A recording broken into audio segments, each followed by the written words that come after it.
할렐루야, 간밤에도 잘 주무셨나요? 하나님께서 오늘도 우리에게 새날을 주셨습니다. 오늘 주신 이 하루 하나님께 영광 돌리며 순종하는 삶을 살아가시는 저와 여러분 되시기를 바랍니다. 기도하겠습니다. 아버지 하나님, 참으로 감사드립니다.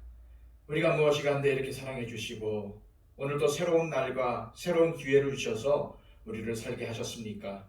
아버지 하나님, 우리의 삶 온전히 하나님께 드리기를 원합니다. 오늘도 하나님과 동행하며 주님의 말씀에 순종하는 삶을 살기를 원합니다. 하나님, 그러나 나의 의지로는 할 수가 없습니다. 도와주옵소서, 용기를 주옵소서, 담대함을 주시옵소서, 믿음을 더하여 주옵소서. 오늘도 믿음의 삶, 하나님과 동행하는 삶을 살게 하여 주시고 오늘도 나의 삶을 통해서 하나님의 영광을 드러내는 삶을 살아갈 수 있도록 인도하여 주옵소서. 오늘도 주님, 마귀가 주는 유혹과 시험을 이겨내게 하여 주시고 오늘도 말씀을 붙잡고 승리하는 삶을 살아갈 수 있도록 주님 도와주옵소서. 오늘의 삶을 주님께 의탁하오며 예수 그리스도의 이름으로 기도하옵나이다. 아멘. 다 함께 찬송가 462장 찬양합니다.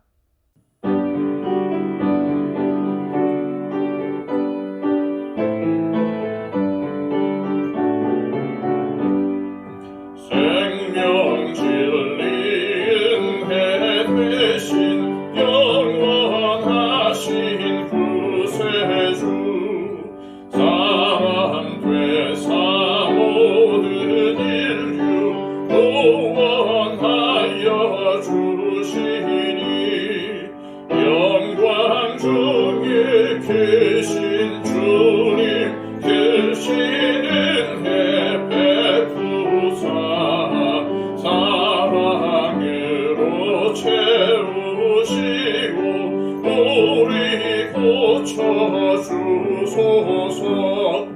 남성기며 사신 주님, 우리들도 본받고 이웃사랑 나누면서 살아가게 하소서.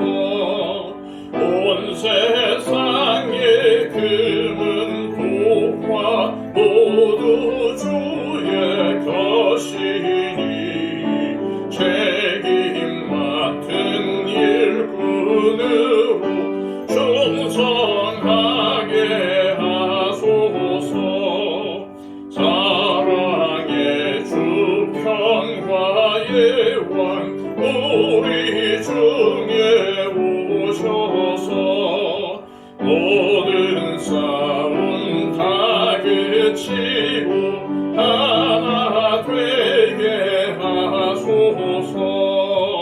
지난 날의 어둠과 환란 다 지나고 형제 사랑 밝은 장래 이루어지게 하소서. 행진하는 주의 무리 인부 귀천없으니 한마음으로 봉사하고 같은 주님 모시네. 우리에게 하나 되라 분부하신 주시여.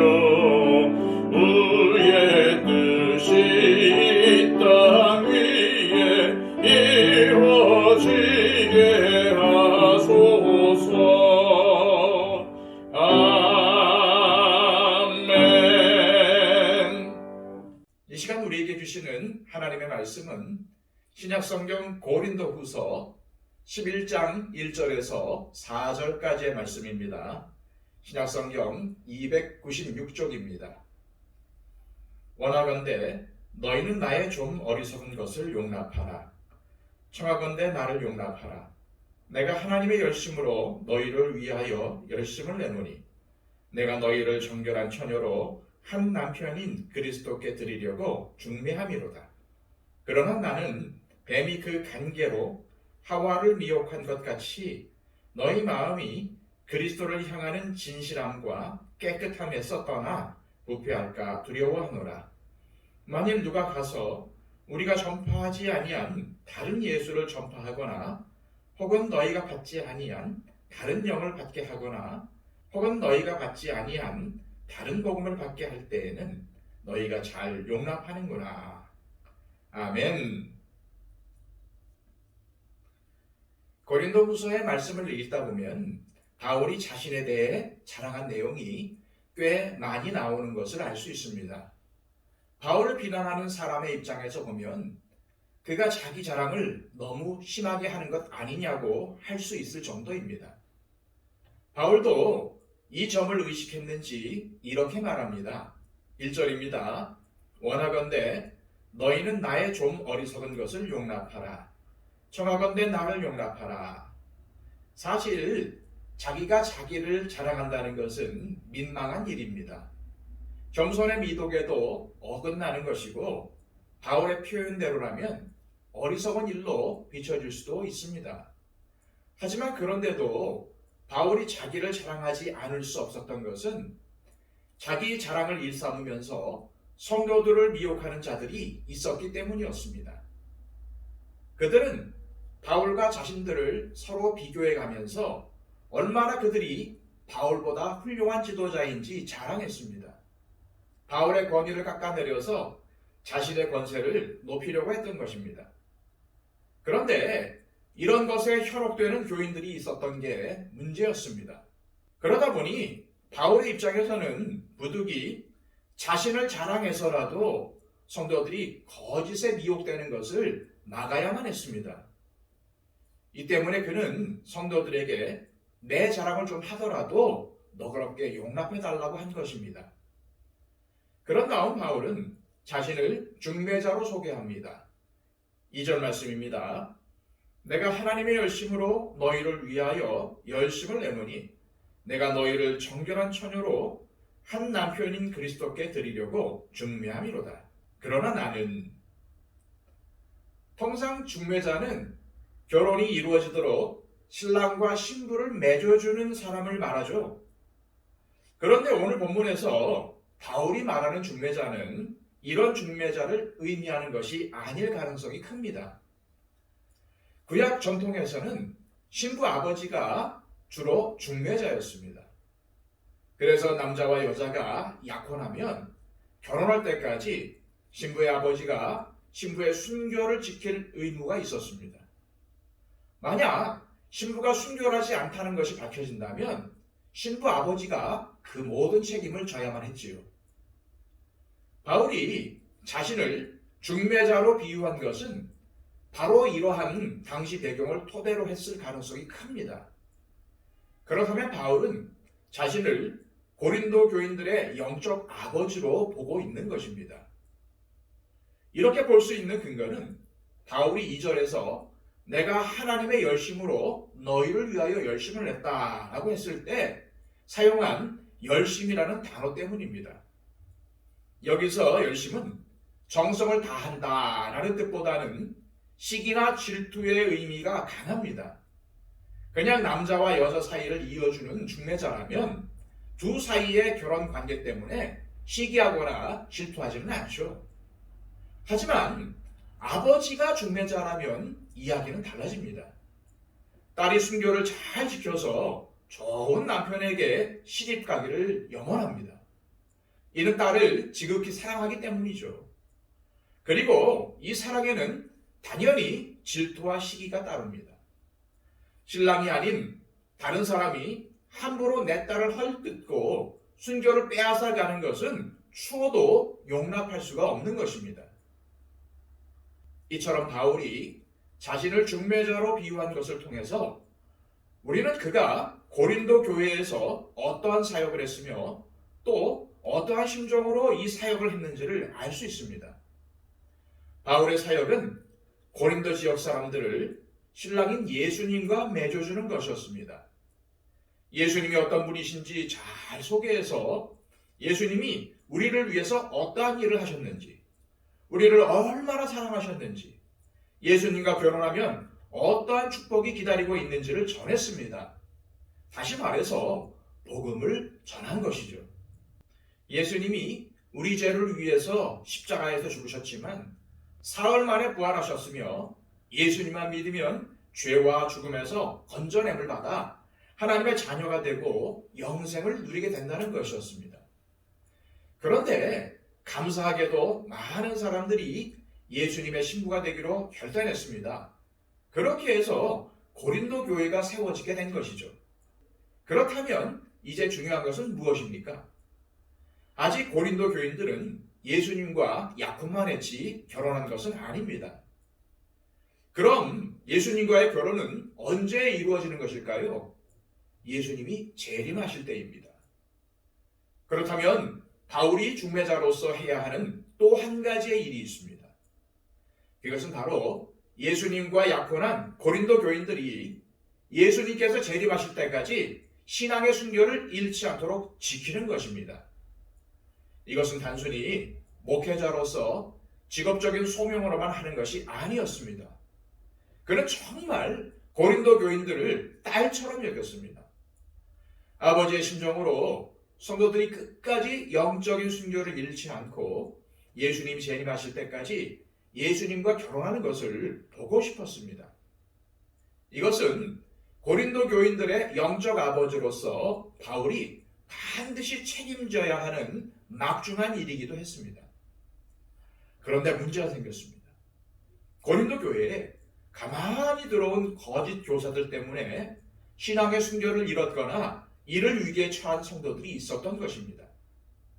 그들은 바울처럼 예수님과 성도들을 이어주고 끝까지 믿음의 순교를 지키도록 힘쓰는 중매자가 아니었습니다. 그들은 유혹자였습니다.